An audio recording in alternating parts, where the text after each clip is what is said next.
Hello, in this video I'm going to talk about the Faust legend, which eventually became one of the most important stories in all Western thought and Western literature as well. It is a basis for several works and interpretations such as Marlowe's Dr. Faustus, Goethe's Faust, Mann's Dr. Faustus, Wilde's Dorian Gray, and many more in popular culture as well, such as Bohemian Rhapsody or the Korean drama Sky Castle. The basis of the story is rather simple and similar in all adaptations. Faust is a highly skillful individual, yet dissatisfied with his life. As a result, in search for truth and self-improvement, he makes a pact with the devil by which he surrenders moral integrity in order to live up to his ambitions. This will become a grave failure and in turn will lead to the protagonist's downfall. As a result of his action, Faust will have to face eternal damnation. Since you've probably already heard this story, the question why should you care sounds natural. Well, the short answer is that the theme of the Faustian bargain is something that is the same age as humanity itself. After all, we have always strived for more and more, and the question just how much this urge worth has always been on the table. Looking at the origins of the Faust legend, we can see that there has been several sources to this story. It has been linked to Polish folklore, the biblical figure of Simon Magus, but the name Faust itself comes from a person who lived in the 16th century called Johann Georg Faust. He was a magician and an alchemist from Württemberg, and his life probably served as an inspiration. So one of the most well-known adaptations, especially in English language literature, is the tragical history of the life and death of Dr. Faustus, or usually referred to simply as Dr. Faustus by Christopher Marlowe, who was a contemporary of Shakespeare. This version is rather one-dimensional, and Faust is a lowly, simple and unsympathetic protagonist. In the beginning of the play, we find Faustus in his study, commenting on how much he's dissatisfied with every sciences as he already mastered most of them. During this scene, he depreciates all these fields one by one, such as logic as merely being a tool for arguing, medicine as being useless, law and divinity, which is absolutely not for him. In the end, he turns to sorcery and necromancy as a way to get higher and more perfect in his skill.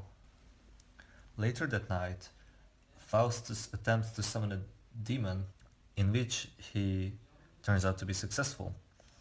Throughout this process, he already gave up any righteousness in him, so Faustus is going to offer a deal for him.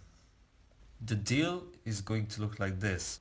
Faustus is allowed 24 years of life on Earth, during which time Mephistopheles is going to serve him and grant him the ability to use magic. However, at the end of the 24 years, his body and soul will be handed over to Lucifer as a payment, and he is damned to hell. Once the deal is done, Faustus indeed becomes capable of magic, but throughout the play, he used all his power for petty tricks and simple amusements for other people. After all of this, Faustus still has a last chance to repent and save his soul. A good and a bad angel appears to him, both urging him to do what's right. But Faustus, being the blind person that he is, believes the evil angel, and he sees no point in trying to repent and renounce the deal. Throughout these 24 years, Faustus becomes famous for his magical powers. But as I've already said, he's not going to do anything special with his powers. At the end of the play, after the 24 years expired, Mephistopheles comes to collect his soul, and Faustus is dragged off the stage to hell by him and other devils. Even though Faustus is begging for mercy and trying to repent, there's no turning back for him. After this, let's look at Goethe's version, which is titled Faust, and it has two parts. The first part was published in 1808, while the second part was finished in 1831. This work is considered by many to be Goethe's magnum opus and one of the greatest work of German literature as a whole. This version is a lot different from Marlowe's work, and it's a lot bigger in scope. Goethe's Faust starts in heaven actually, where God and the devil makes a bargain for Faust's soul. After this, we see Faust in his study, where he's faced with the same dilemma as Marlowe's Faustus. In Goethe's work, the deal with the devil is a bit different. The arrangement is that if he's pleased enough with anything Mephistopheles gives him, that he wants to stay in that moment forever, then he will die right away. After the deal is done, Faust begins to experience his own newfound power. He meets Margaret, also known as Gretchen.